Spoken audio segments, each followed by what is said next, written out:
All right, Math 3, I am on page 347 in your book. What we're going to be doing today is multiplying and dividing these rational expressions. So we're going to kind of continue along the lines of what we did for Wednesday.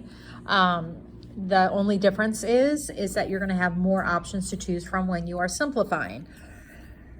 All right, so a couple of things you can do here.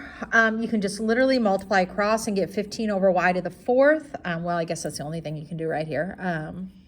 Because you can't cancel anything from top to bottom. So that is what you're going to do. You're going to do 15 over y to the fourth, and then the same as before, it asks you to state any excluded values. So you look at the denominator, what would cause either one of these denominators to be a 0, and that is when y is 0, so y cannot equal 0. Finished answer. Remember, when you're multiplying variables, you add the exponents, so 1 plus 3 gives you that 4 that's right here. Okay. On this one, again, I think a couple of ways you can write it. You're taking x plus 1 on the top, and on the bottom, you're doing x minus 2, x minus 3.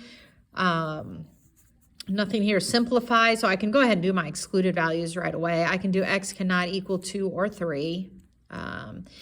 If these can cancel out from top to bottom, please do that. And I don't know, like on your ACT, SAT, if you were doing this, they probably would expect you to distribute that across. Sometimes I do, sometimes I don't. If we did, we're going to get this. If we FOIL this stuff out, you're going to get x squared minus 5x plus 6.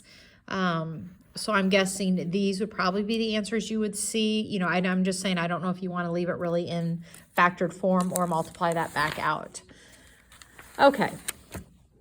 Anyway, so that's kind of how you do that. Let's go into a little bit more of what's important down here.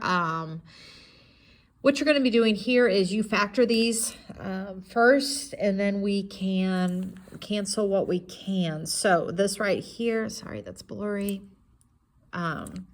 You're going to get a 3x squared over an x plus 2. I'm going to factor the top up here. What multiplies to give me 2 adds to give me 3. That's 2 and 1. So I have x plus 2, x plus 1 over x. All right, I would probably leave them separated like that for right now. Definitely do not multiply these back out. What I'm going to do here is cancel. You can cancel any quantity as long as you have one in the numerator and one in the denominator. It can be within the same fraction, or it can go from one fraction to the other. It doesn't matter. So this x plus 2 cancels with that x plus 2. This x down here will cancel with one of the x's up here. Remember, we have an x and an x, which is why we have an x squared. So what is left over is you have that 3x from right here. You have the x plus 1 from right here, and both of the things in the denominator got canceled. You can probably leave it like that, or you can distribute it through to get an x squared plus 3x. Both of these are valid answers. Again, if you're taking your ACT or SAT, just look at the answers to see what would make more sense with that. Do you need to factor it back out or multiply it back out? All right, so here I am. I see this trinomial right here. I want to factor it. What multiplies to give me a negative 12, but adds to give me a negative 1. That is going to be an x minus 4, or t plus 3. On the bottom, I have a t plus 1. Over here, we have a t plus 1 and a t plus 3. All right, remember again, all these quantities have to go together. So a t plus 1 can cancel with another t plus 1, t plus 3 with a t plus 3, and you're left with a t minus 4. It doesn't ask for the excluded values on these, but it would be negative 1 and negative 3. But we stopped asking for that. And if you take a look at the box over on page 348, they talk about that for the rest of this chapter. It's not necessary to state the excluded value unless you are asked. All right, so if you were wondering, again, if it's not being asked, don't worry about it. Okay, on number 4, the 4x plus 1, nothing more I can do. On the bottom here, I can pull out a 5, and I'm left with an x plus 2. Here I can pull out a 30, and I get an x plus 2. Here I can pull out a 2, and I get an x minus 1. All right, so I start canceling what we can cancel here. This x plus 2 cancels with the x plus 2. It looks like this 2 can go into this 30 15 times, but then the 5 can go into the 15 3 times. I cannot cancel these ones because remember, this is a grouping. An x minus 1 only canceled another x minus 1. The same thing with the x plus 1, or 4x plus 1. All right, so up on the top, I still have this 3. And I have the 4x plus 1. On the bottom, that all canceled out, and I'm left with this x minus 1. Again, I can't cancel these. They come as groupings. That's the best we have.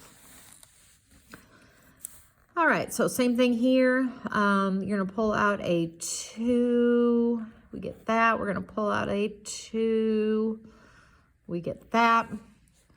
Here, target number is 36. What adds give me 36, but 13. I believe that's a -9 and a -4. So we're going to do 6x over -9, 6x over -4.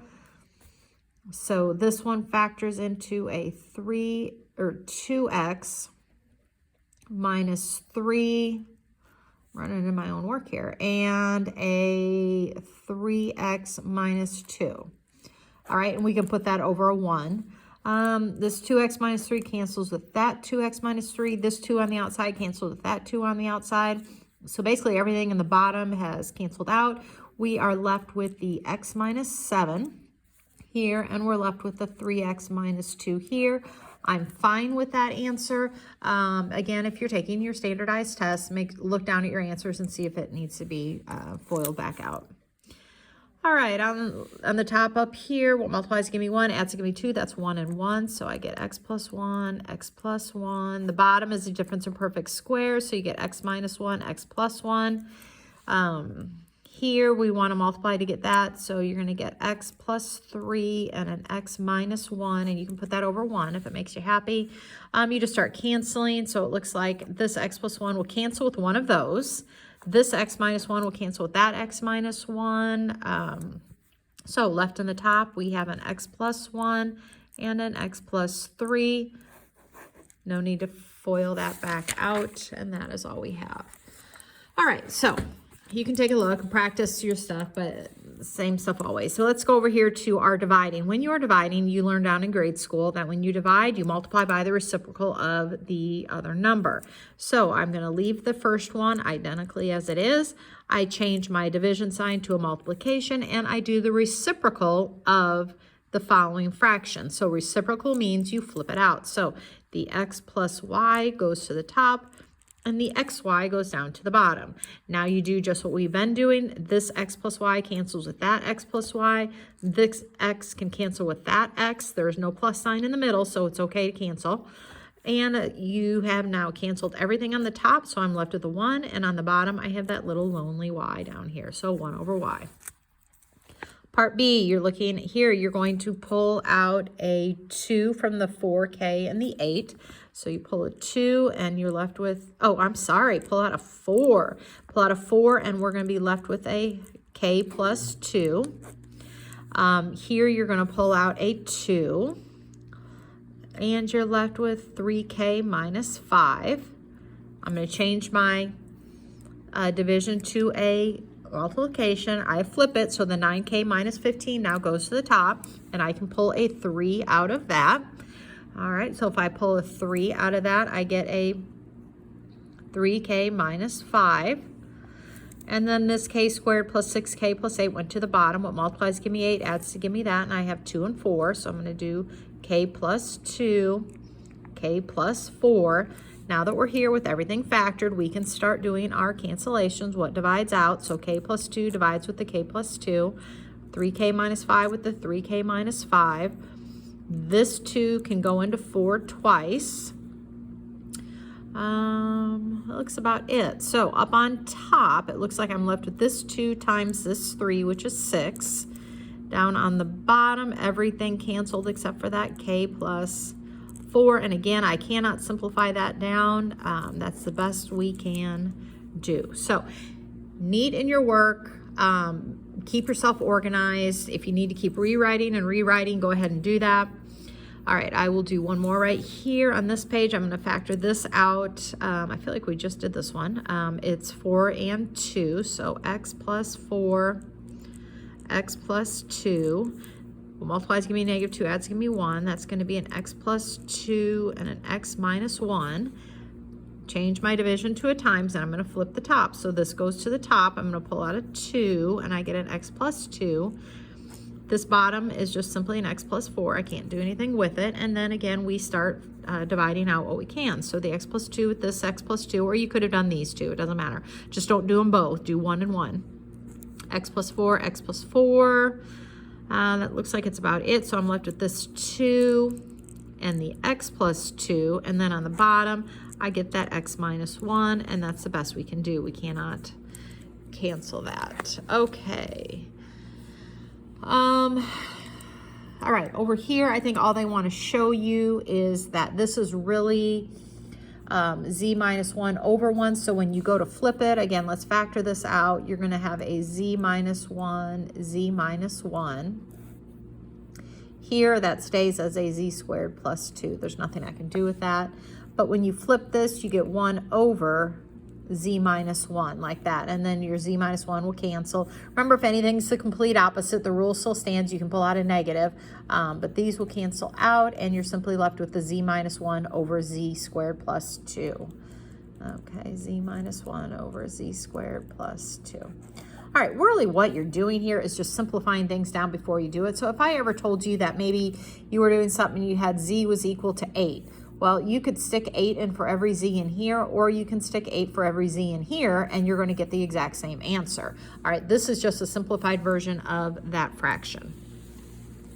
All right, when we come down to page 351, it looks very, very complicated. It's called a complex fraction because you have a fraction within a fraction within a fraction. All right, so this is really your division bar right here. So if I rewrite this as 1 over q plus 4 divided by, that's my line right here, divided by 2q squared over 2q plus 8, we are down to something like we just did. So you would leave this, change this to a multiplication sign, flip that one, factor everything, and then start canceling. So if you see this, don't get overwhelmed. Just rewrite this as a division sign, and then you're right back to whatever we were doing before. All right, so flip over to page 352, and what I'm going to do is number 12 because it looks very overwhelming. All right, so I'm going to leave the c plus 4. Nothing I can do. This right here, the bottom of this top fraction, just focus on this right here. What multiplies to give me 6 adds to give me 5, and that's 2 and 3. So I'm going to have c plus 2, c plus 3. I'm going to change it to a multiplication, and then this fraction, I'm going to flip it. All right, so this really goes on top, this right here. So I have to get my target number, which is -6. What multiplies give me -6, so I'm going to have a 6 and a -1. So I do 2x over 6, 2x over -1, and I simplify that down. All right, so this one is going to give me 1 over 3, so x plus 3. Oh, c plus 3. And this one's going to be 2c minus 1. All right, then I'm going to go to this top part, which now is in the denominator over here because we had to flip it and do the reciprocal. I'm going to pull out a 3 and a c. All right, so pull out a 3c, and I'm left with c plus 4. All right, and from there, we are ready to do some of our dividing out. So the c plus 4 cancels with that c plus 4. Looks like this c plus 3 cancels with that c plus 3. I don't have anything on the outside to simplify that, so it looks like on the top I'm left with 2c minus 1. This 3c I'm going to bring back out front, and I still have that c plus 2 left here. Again, if I wanted to redistribute that across, you are not wrong, but that's as far as you need to go, and I will put your homework on Google Classroom.